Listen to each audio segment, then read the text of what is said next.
The John Wick universe just keeps getting bigger, and now there's something officially in the works involving the legend himself, Keanu Reeves. So honestly, if you haven't started this franchise yet, now's the perfect time to jump in. Welcome back, guys, to the channel. Whether you're watching John Wick for the first time or planning a full rewatch of this action-packed masterpiece, I've got you covered. I'm gonna show you the right order to watch all the movies, the perfect way to follow the John Wick story. As always, we'll go through both orders, like we usually do. If you want to follow the story based on the timeline, that's the chronological order. But if you prefer watching them the way they were released, stick around till the end. I'll break it all down for you. Alright, let's start with the chronological order, meaning the events in the exact order they actually happened. Here we go. Let's not waste any more time, because you gotta start with The Continental, from the world of John Wick. We're kicking things off with this mini-series that acts as both a spin-off and a prequel to the John Wick franchise.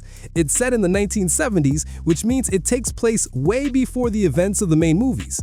The show only has 3 episodes, and each one is about an hour and a half long, so basically it's like watching 3 mini-movies. The series dives into the backstory of the Continental Hotel and the people who built its world. Not John Wick himself, though. Oh, and it stars Mel Gibson. Keanu Reeves doesn't appear in this one. Next up, we've got John Wick, which takes place in 2014. Keanu Reeves stars as the man himself, John Wick, a legendary hitman who's forced out of retirement to get revenge on the guys who killed his dog, the last gift from his late wife. The movie runs for about an hour and 41 minutes, and trust me, it's totally worth every second. I highly recommend starting with this one. It's the perfect movie to get you hooked on the whole franchise. Alright, let's jump into John Wick Chapter 2. This one picks up right where the first movie left off, literally just a few days later. John tries to settle back into a quiet life, but a blood oath from his past pulls him right back into the criminal underworld. This movie runs for about 2 hours, and it keeps the action going non-stop. Now it's time for John Wick Chapter 3, Parabellum. This one's another 2-hour thrill ride that picks up immediately after Chapter 2. The story takes place over just a few days, from Friday to the following Sunday. So yeah, the timeline here is super tight. John is now on the run after killing a member of the International Assassins Guild. And with a $14 million bounty on his head, every hitman and woman out there is after him. Next up, we've got Ballerina, a spin-off movie set in the John Wick universe.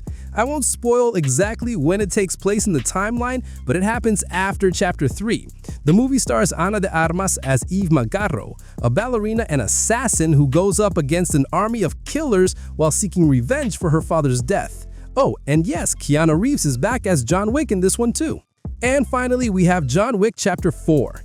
This nearly 3-hour epic takes place after the Ballerina spin-off, about 6 months after the events of Chapter 3. Critics consider this one of the greatest action movies ever made, and honestly, it's easy to see why. In this chapter, John Wick uncovers a path to finally take down the High Table. But before he can earn his freedom, he has to face a powerful new enemy with connections all around the world. Enemies so strong they even turn some of his old friends against him. We also meet a blind assassin from Wick's past, played by Donnie Yen, who absolutely steals the show with his performance. Now, if you guys prefer watching the movies in the release date order, don't worry, I got you covered. I've prepared the list right here, so you can take notes or just screenshot it and keep it for when you start this amazing franchise. Unfortunately, guys, there's still no official update from Lionsgate about a potential Ballerina sequel. And as for John Wick Chapter 5, development actually started way back in 2017, but there's still no confirmed release date yet. The good news is the movie has been officially announced.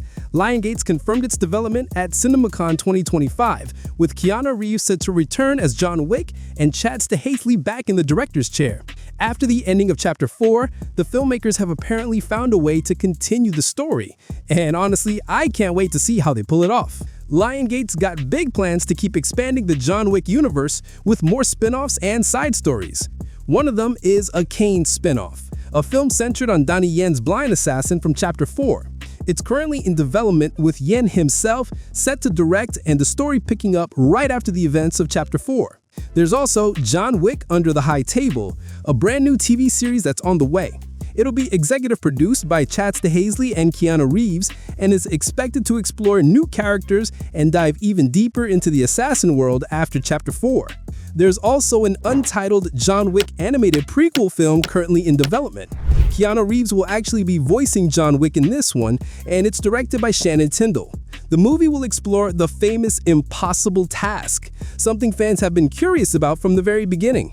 And that's everything we know so far about the John Wick universe. If you guys have any questions, the comment section below is all yours.